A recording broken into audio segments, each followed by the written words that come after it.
సంతకాలు చేసి మరి బాండ్ల రూపంలో 3 పార్టీలు కలిసి సూపర్ 6 పేరుతో 6 హామీలతో పాటు ప్రజలని మభ్యపెట్టే విధంగా వందల కొద్దీ అబద్ధపు హామీలు ఇచ్చి అధికారంలోకి వచ్చిన తర్వాత ఈ రాష్ట్ర ప్రజానీకానికి కానీ ఈ రాష్ట్రంలో ఉన్నటువంటి వెనుకబడినటువంటి వర్గాలకి బీసీలకు కానీ ప్రజలు పెట్టుకున్నటువంటి ఆశలని వారి నమ్మకాన్ని వమ్ము చేస్తూ శాశ్వతంగా ప్రజల యొక్క ఆశలకి సమాధి కట్టినటువంటి ప్రస్తుత ముఖ్యమంత్రి చంద్రబాబు నాయుడు గారు. ఈ రాష్ట్రంలో చూస్తూ ఉన్నాం. గత 2 సంవత్సరాలుగానే కాదు, చంద్రబాబు నాయుడు గారు మొదటి నుంచి కూడా తన 40 సంవత్సరాల సుదీర్ఘమైనటువంటి అనుభవం ద్వారా ప్రజలకు ఈ రాష్ట్రంలో ఉన్నటువంటి బీసీలకు నిత్యం వెన్నుపోటు పొడుస్తూనే ఉన్నాడు.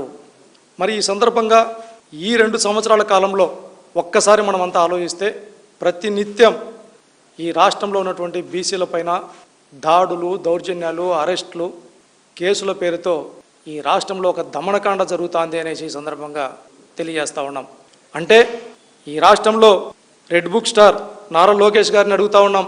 భారత రాజ్యాంగ నిర్మాత డాక్టర్ బిఆర్ అంబేద్కర్ గారు రచించినటువంటి భారత రాజ్యాంగాన్ని అపహాస్యం చేసే విధంగా మీరు ఈ రాష్ట్రంలో మీకంటూ ఒక సొంత రాజ్యాంగాన్ని అమలు చేసుకుంటూ ఈ రాష్ట్రంలో ఉన్నటువంటి బీసీల పైన ఇంత పెద్ద ఎత్తున ఒక ప్రణాళికాబద్ధంగా దాడులు చేయటాన్ని మేము తీవ్రంగా ఖండిస్తూ ఉన్నాం వైఎస్ఆర్ కాంగ్రెస్ పార్టీ తరఫున అనేసి సందర్భంగా తెలియజేస్తా ఉన్నాం. మీరు బీసీల పైన దాడులు చేస్తేనో, లేదంటే దౌర్జన్యాలు చేస్తేనో, లేకపోతే మీరు డైవర్షన్ పాలిటిక్స్ పేరుతో మభ్యపెడితేనో మీరు చేసేటటువంటి అక్రమాలు, మీరు ఇచ్చినటువంటి హామీలని, మీరు చేస్తున్నటువంటి నమ్మక ద్రోహాన్ని ఈ రాష్ట్ర ప్రజానీకంతో పాటు వైఎస్ఆర్ కాంగ్రెస్ పార్టీ మరిచిపోదు అనేసి ఈ సందర్భంగా తెలియజేస్తూ ఉన్నాం.